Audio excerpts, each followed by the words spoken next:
investment banking. I kind of had an idea that I wanted to do something entrepreneurial for a long time.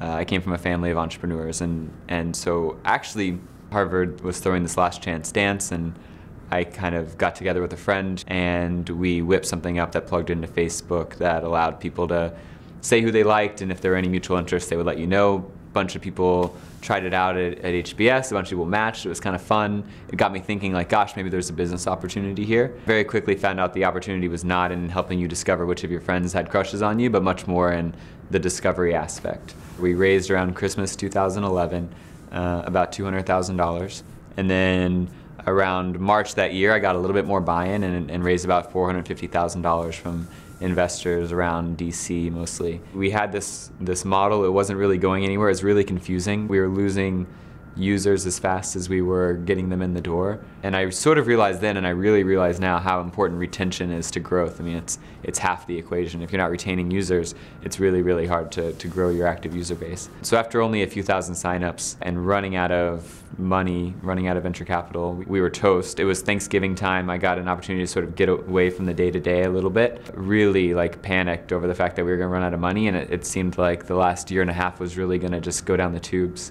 So that sucked.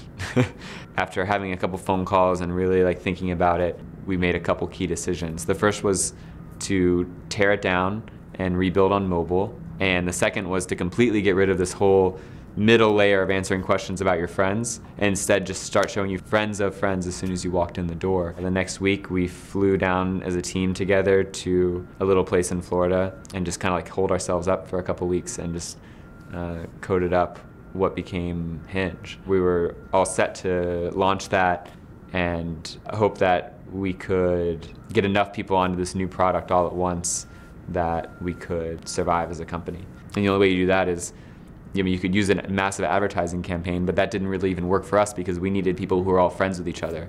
A big open bar party was kind of the natural thing to do, but it definitely felt crazy to watch when you only had $35,000 left in the bank to watch 25,000 of it go out the door. A DJ and an open bar and a photographer and art and all kinds of things, and we had no app.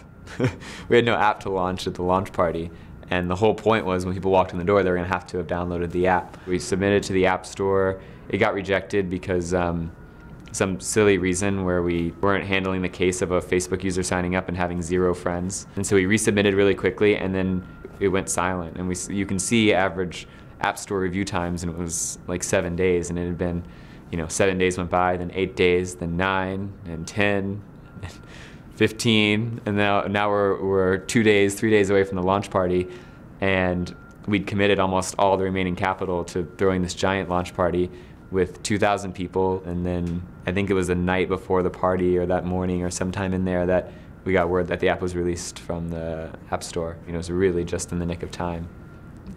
So we set a burning platform for ourselves and almost didn't make it off. The next day, when we all got to the office and we put the metrics up on the board, we saw 150 people come back at noon that next day, which seemed like a whole lot at the time, and that's where we felt like, okay, that's more people than we've ever had log into the app at once in a single day. So it felt like we were headed in the right direction at that point.